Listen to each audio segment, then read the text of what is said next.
Bonjour.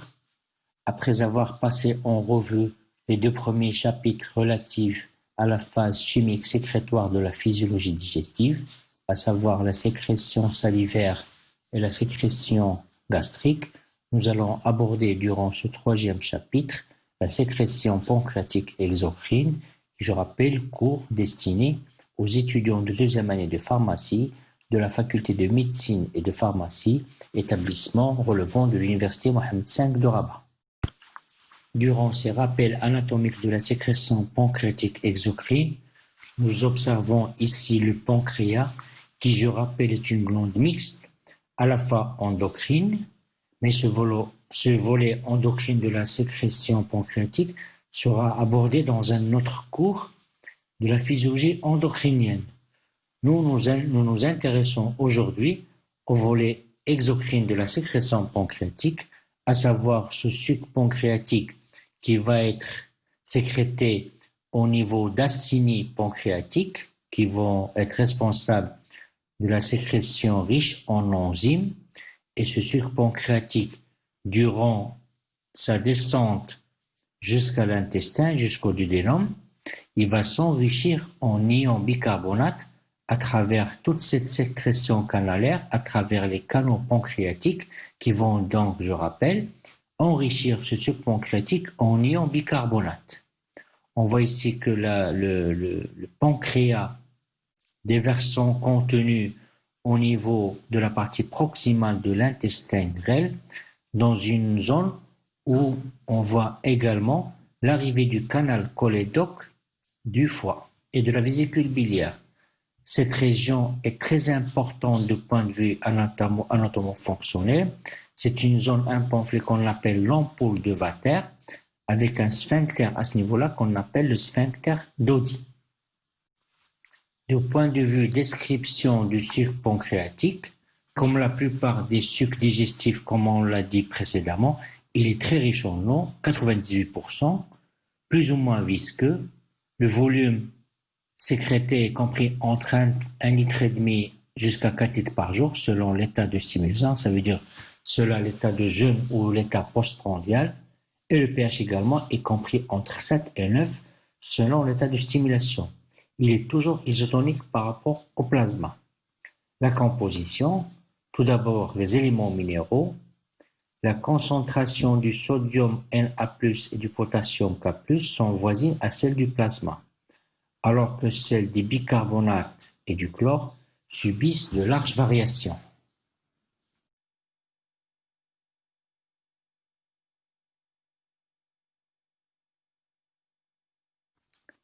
À l'instar de ce que nous avons vu pour la sécrétion gastrique, ce graphique représente la variation de la concentration des électrolytes en fonction du débit de la sécrétion pancréatique.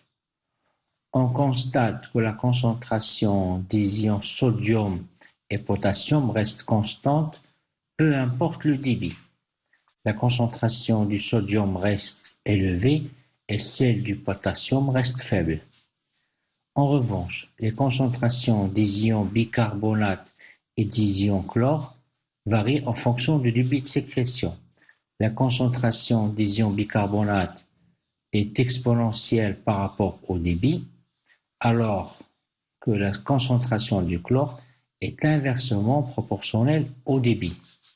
Et de là, on va sortir deux rectangles, deux rectangles jaunes. Celui de gauche se situe dans une zone de faible sécrétion.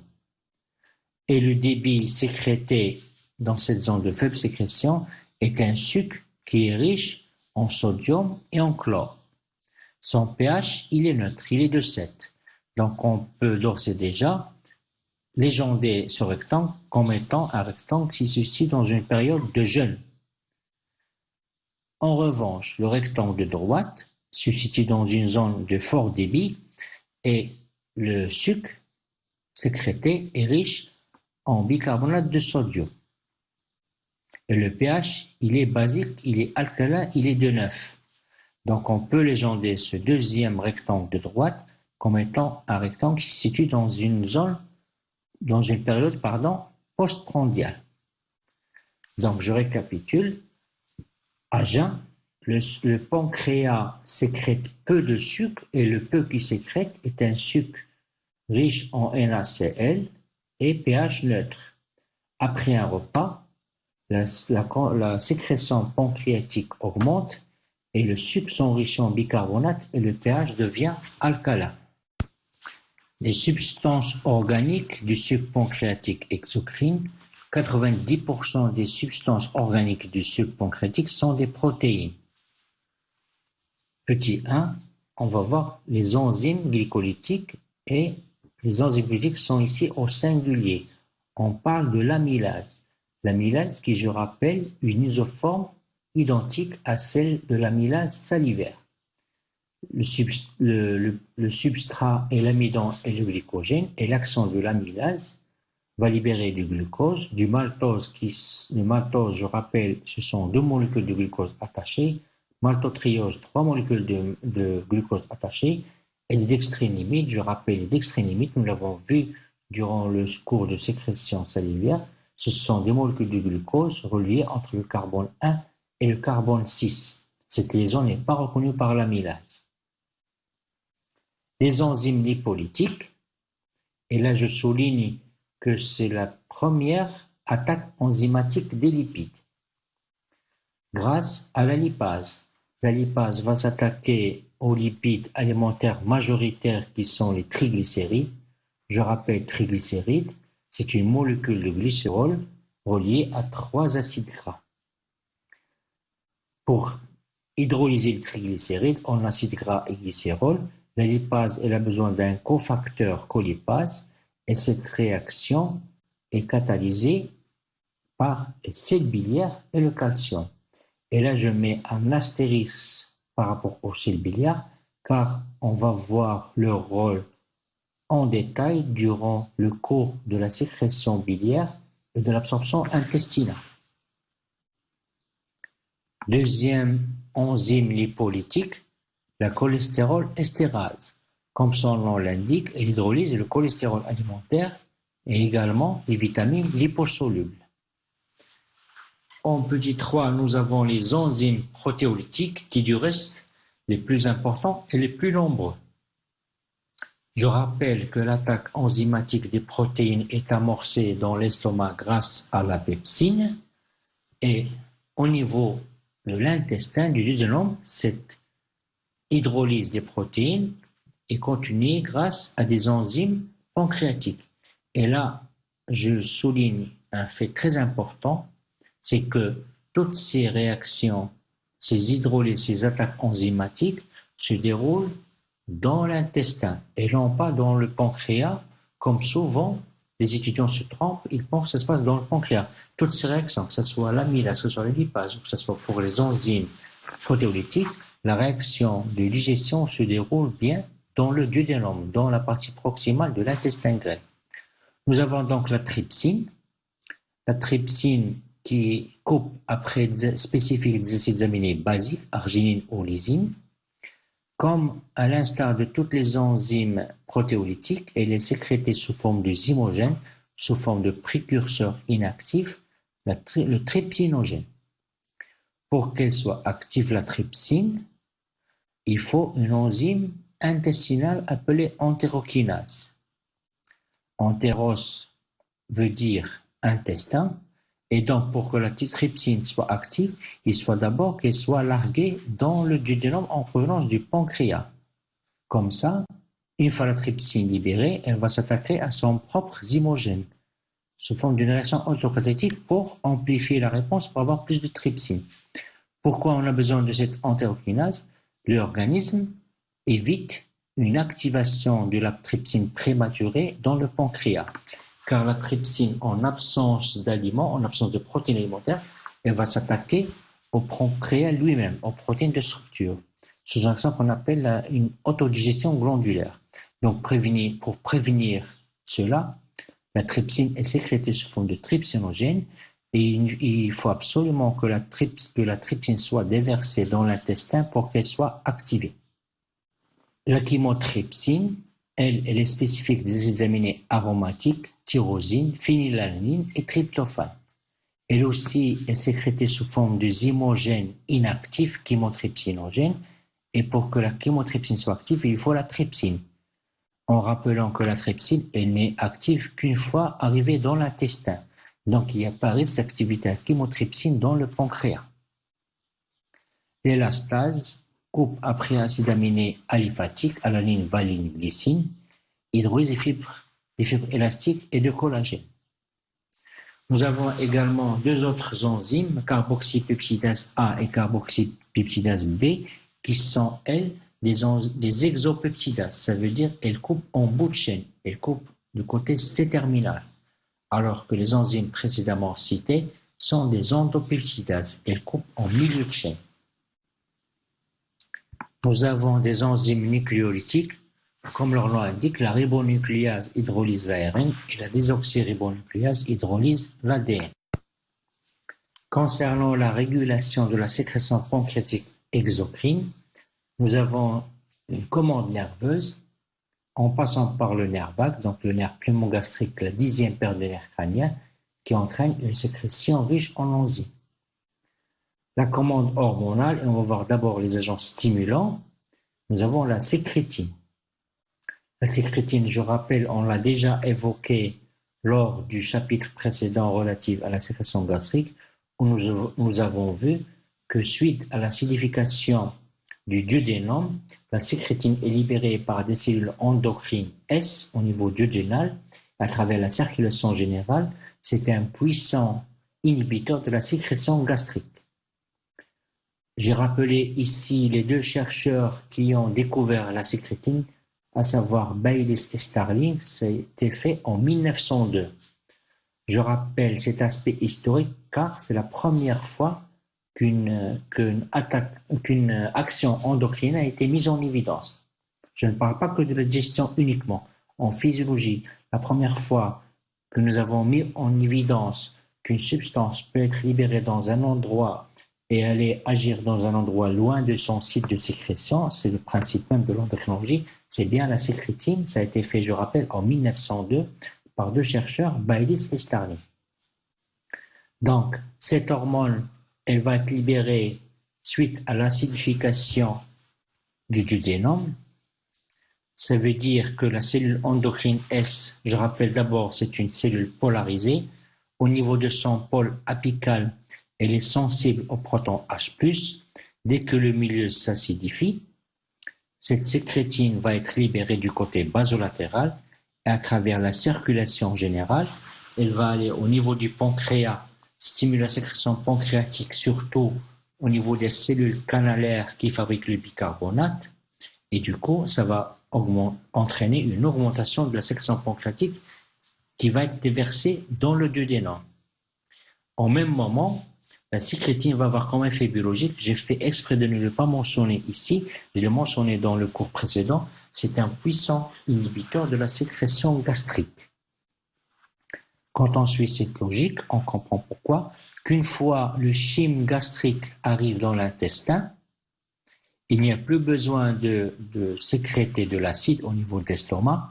Donc, cette acidité au niveau du duodénum va envoyer un facteur qui est la sécrétine, qui va aller à la fois inhiber la sécrétion gastrique et stimuler la sécrétion pancréatique qui va amener le bicarbonate nécessaire pour tamponner cette acidité.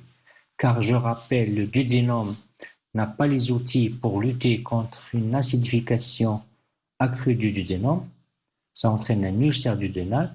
Et deuxièmement, donc pour prévenir, pour protéger la muqueuse duodénale.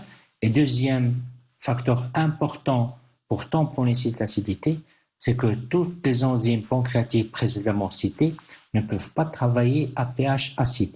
Il leur faut un pH neutre, voire légèrement alcalin, et donc c'est la sécrétine qui va leur assurer l'arrivée d'un pH, d'un sucre alcalin. Parmi les agents inhibants de la sécrétion pancréatique exocrine, nous avons la somatostatine, qui est une hormone fabriquée par les cellules endocrines D qu'on retrouve dans le pancréas endocrine, mais également l'estomac, l'intestin, et également la somatostatine est présente sous forme de neurotransmetteurs libérés par les terminaisons nerveuses du système nerveux central et périphérique. La somatostatine, je rappelle donc, est un puissant inhibiteur de la sécrétion pancréatique exocrine par effet direct sur les cellules canalaires et les cellules acineuses et par effet indirect sur la cellule S qui sécrète la somatostatine.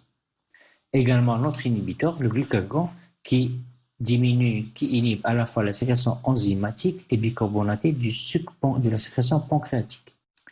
La dernière diapo de ce chapitre s'intéresse au rôle du sucre pancréatique, qui du reste le plus important des sucres digestifs. Il y a un rôle de neutralisation grâce au bicarbonate contenu dans ce sucre, qui va neutraliser l'acidité gastrique et assurer un pH alcalin optimal pour l'activation des enzymes pancréatiques. Rôle bien sûr digestif très important grâce à toute l'armada d'enzymes pancréatiques. On rappelle lors d'un déficit enzymatique, lors par exemple d'une pancréatite qu'elle soit aiguë ou chronique, ça entraîne rapidement une maldigestion qui se traduit par une malabsorption et qui se traduit par un amaigrissement. Ceci est objectivé par une stéatorèse, ça veut dire une augmentation du débit fécal des graisses qui témoigne sur une malabsorption des lipides. Et une créatorèse, ça veut dire une augmentation du débit fécal de l'azote qui témoigne sur une malabsorption des protéines. Bonjour, nous entamons durant ce 4e chapitre de la physiologie digestive destiné au profit des étudiants de 2e année de pharmacie de la faculté de médecine et de pharmacie de Rabat, le 4e chapitre qui va s'intéresser donc à la sécrétion biliaire. Nous rappelons, quand on parle de sécrétion de fonction biliaire, il s'agit de l'organe principal qui est le foie. Le foie est une glande vitale. Chez l'adulte, il pèse entre 1,2 kg à 1,5 kg. Durant ce cours, nous allons nous intéresser à la fonction exocrine de la fonction biliaire, à savoir la composition, la sécrétion et l'excrétion de la bile. Plus tard, dans les diapositives qui vont suivre, nous allons voir ensemble la différence entre sécrétion et excrétion. Comme pour les autres chapitres de sécrétion digestive, nous démarrons avec des rappels anatomiques. Dans ce rappel anatomique, cette figure montre le schéma des voies biliaires extra-hépatiques. Nous avons le foie, avec la vésicule biliaire que nous voyons ici à gauche. Le foie délivre la bile par l'intermédiaire du canal hépatique. Le canal qui achemine la bile vers la vésicule biliaire s'appelle le canal cystique et les deux canaux, hépatique et cystique, se rejoignent pour former le canal cholédoque qui arrive dans l'intestin grêle. À côté du canal cholédoque, on retrouve le canal du Vierzon pancréatique et cette région, c'est une région un peu enflée qu'on appelle l'ampoule de Vater. À ce niveau-là, il y a un sphincter appelé le sphincter d'Oddi, Oddi O majuscule 2DI. Le sphincter, lors des périodes interdigestives, c'est-à-dire les périodes de jeûne, il est fermé. La bile est sécrétée de manière faible à partir du foie et au lieu de s'acheminer vers le duodénum, cette bile va aller remplir la vésicule biliaire qui est à ce moment-là relâchée en période interdigestive, c'est-à-dire pendant la période de jeûne. Au moment du repas, quand il y a la vidange gastrique, ça veut dire la provenance du chyme gastrique de l'estomac vers le duodénum, ça provoque la contraction de la vésicule biliaire et le relâchement du sphincter d'Oddi. De ce fait, la bile est déversée de la vésicule vers le duodénum. On parlera à ce moment-là d'une excrétion biliaire. De ce fait, comme je l'ai dit auparavant, la sécrétion est un phénomène continu. Elle intéresse la bile en provenance du foie, sauf que cette sécrétion, même si elle est continue, elle est prépondérante en période postprandiale et faible pendant les périodes de jeûne, mais elle est continue. Quand on est à jeun, et c'est un phénomène physique, le sphincter, quand il est fermé et la vésicule est relâchée, la bile, par phénomène physique de concentration, elle passe du foie vers la vésicule biliaire au lieu de descendre vers le duodénum. Au moment des repas, et donc la bile à jeun, elle n'est pas sécrétée dans le duodénum. On parlera donc d'une excrétion au moment du repas, où la vésicule biliaire va être relâchée, contractée, et le sphincter relâché, et donc la bile va être déversée dans le duodénum. On va voir par la suite, durant la régulation, quels sont les phénomènes qui vont provoquer la contraction de la vésicule biliaire et le relâchement du sphincter d'Oddi.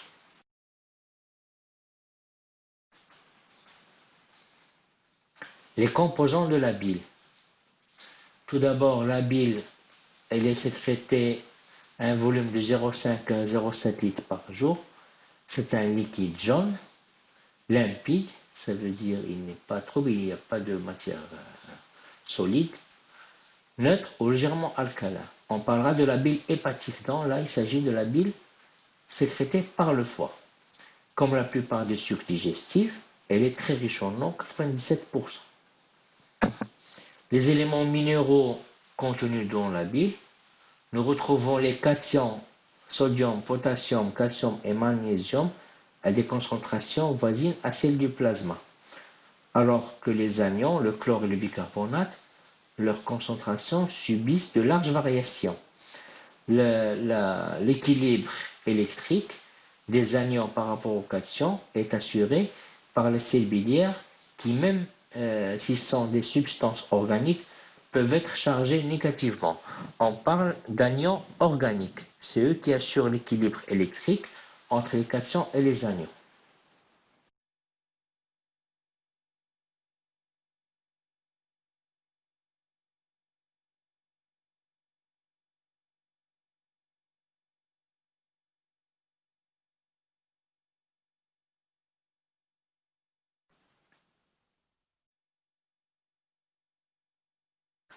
Les substances organiques de la bile. Tout d'abord, la bilirubine.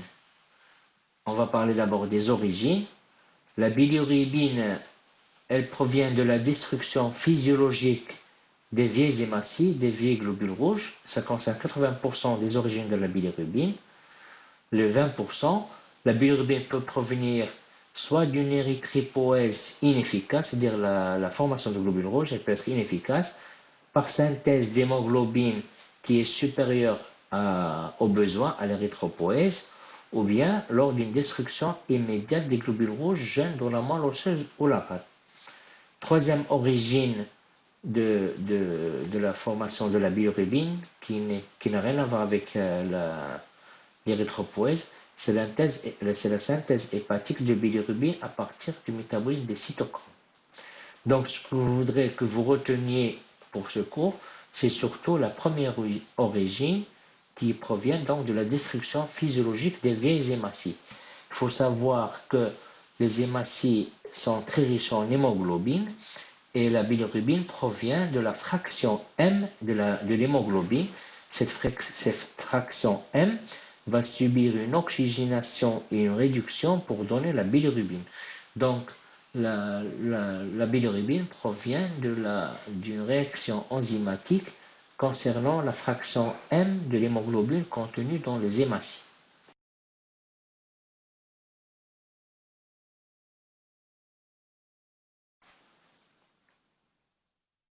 Le rôle, il faut savoir que la bilirubine, c'est un déchet de l'organisme, elle n'a aucune action physiologique, donc l'organisme doit s'en débarrasser.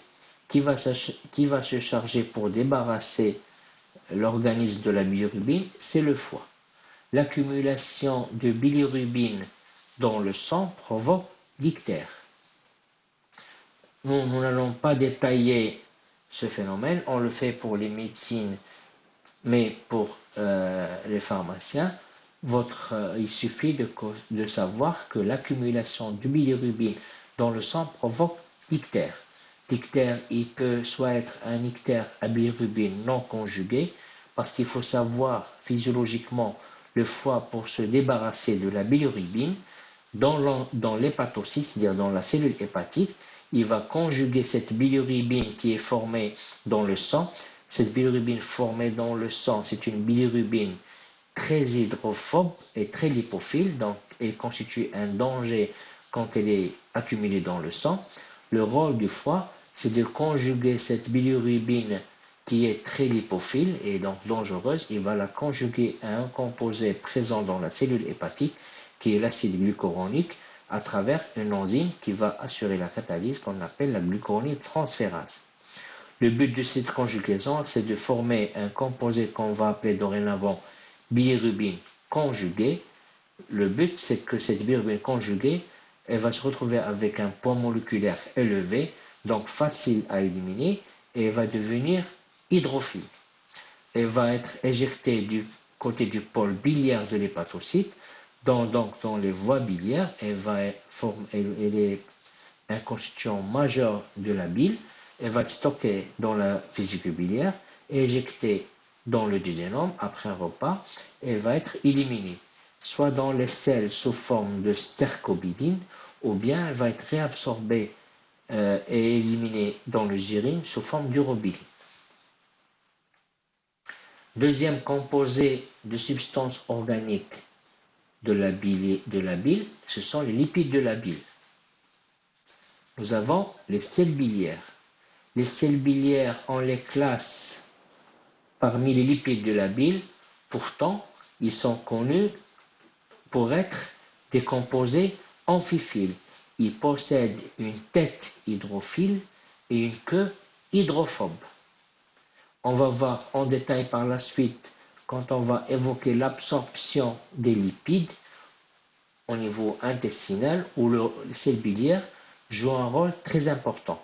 Donc on va revenir sur le rôle de ces sels biliaires dans l'absorption des lipides, grâce à leur pouvoir amphiphile et grâce à leur pouvoir d'abord d'émulsifier les lipides et de les piéger dans des micelles. Tout ça, donc, on va le voir dans le dernier chapitre relatif à l'absorption intestinale des lipides. Donc on rappelle donc le rôle, digestion, absorption des graisses. Deuxième composé des lipides de la bile,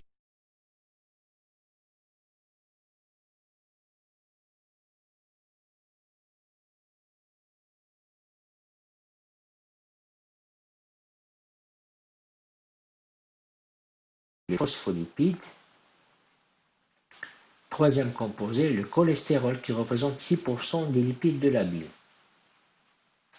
Également, on retrouve dans la bile des produits de catabolisme, car on sait que le foie est un organe catabolique très important. Substance contenue dans la bile et éliminée par le foie. On peut trouver donc des produits de catabolisme, des médicaments, la bilirubine comme on vient de voir, des hormones, etc. En B3, on va parler de lithogénèse. Lithogénèse, ça veut dire formation de caillots. Lithos en grec veut dire pierre. Comment peuvent se former des calculs au niveau de la bile? Ce sont les concentrations des sels biliaires, des phospholipides et du cholestérol qui vont déterminer si le cholestérol va rester soluble ou va former des calculs dans la bile.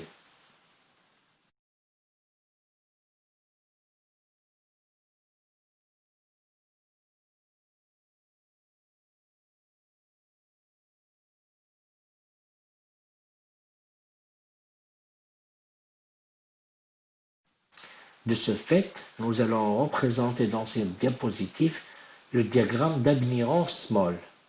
Que représente ce diagramme? C'est un diagramme sous forme d'un triangle équilatéral avec les trois côtés égaux. À droite, nous avons le pourcentage des phospholipides de la bile de 0 à 100. En bas, le pourcentage en sels biliaires de la bile. Et à gauche, le pourcentage en cholestérol de la bile. Et M. Admiron et M. Small, ils ont délimité une hyperbole en bas à gauche du diagramme qu'ils ont appelée zone de solubilisation micellaire. Dans cette zone, la bile ne peut pas former de caillots. On va expliquer, pour mieux expliquer, on va prendre deux exemples. Supposons quelqu'un qui se présente avec le contenu dans sa bile en phospholipides est de 20%, le contenu en sels biliaires de sa bile est de 74%, et le contenu en cholestérol est de 6%. Donc 20, 74, 6. Une fois on a ces proportions, on va essayer de les répertorier sur le triangle. On relie les 3 points et le point d'intersection, comme montre la figure, se trouve au niveau de la zone de solubilisation micellaire. Ça veut dire que la personne dont les proportions de ces 3 composés de sa bile, s'il se situe dans la zone de solution micellaire, ça veut dire que cette personne possède une bile non lithogène. Elle ne peut pas former de cailloux. En revanche, on va prendre un autre cas extrême avec un patient dont les constituants de la bile représentent 50% de sels biliaires, 20% de cholestérol et 30% de phospholipides. On voit bien que quand on relie ces proportions au niveau du diagramme, on se situe dans un point d'intersection qui est en dehors de la solution micellaire. Donc il s'agit d'une bile très lithogène. Donc en résumé, pour avoir une bile non lithogène, il vaut mieux avoir une bile très riche en sels biliaires et très pauvre en cholestérol. Je dis bien et non pas ou. Parce qu'on peut avoir une bile très faible, avec un contenu très faible en cholestérol, moins de 6%, mais si elle est faible en sels biliaires, on prend par exemple 40%, là on va se situer en dehors de la zone de solution micellaire, on va se situer sur le triangle en bas à droite. En revanche aussi, on peut avoir une bile très riche en sels biliaires, mais si elle dépasse les 8-10% de cholestérol, on va se situer également en dehors de cette zone de solubilisation micellaire. Donc ça va être forcément une bile lithogène.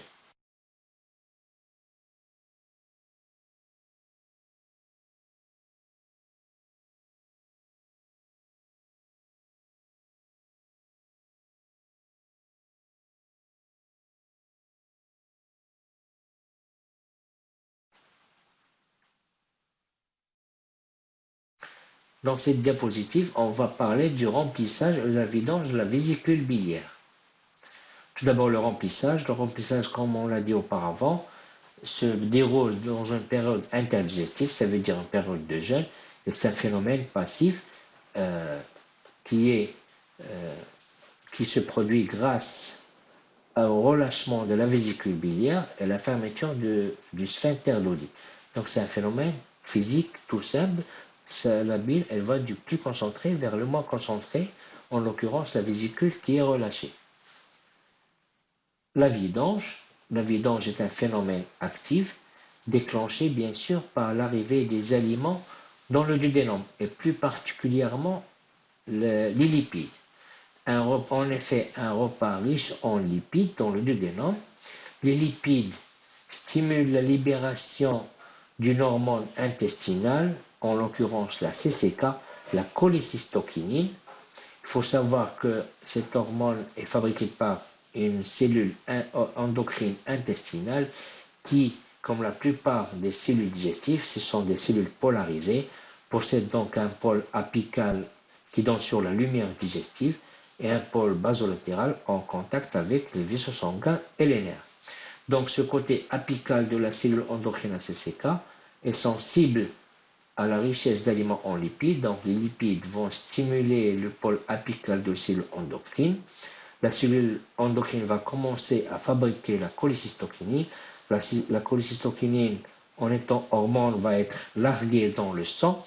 Son taux va augmenter dans la circulation générale.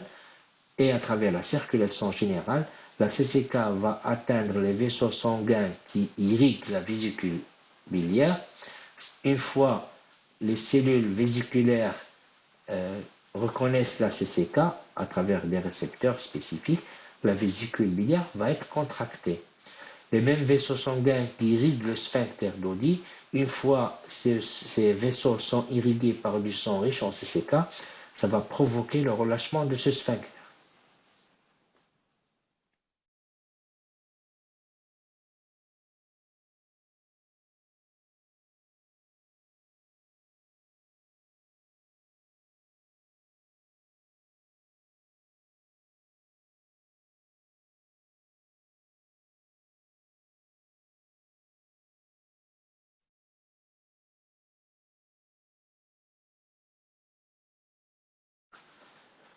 Le rôle de la sécrétion biliaire, d'abord c'est un rôle d'excrétion,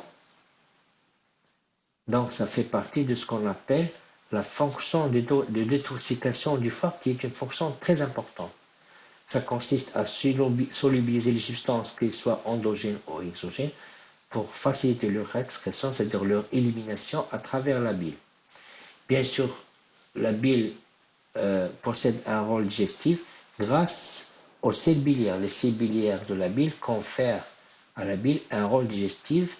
Ils participent dans la digestion des lipides. Et là, je vous renvoie au dernier chapitre d'absorption intestinale. On va évoquer ce rôle des sels biliaires très important quand on va parler de l'absorption des lipides. Absence de bile, ça entraîne une malabsorption des lipides et souvent un déficit en vitamines liposolubles A, E, D et K. Et ceci est objectivé par une stéatorée, ça veut dire une augmentation du débit fécal des graisses.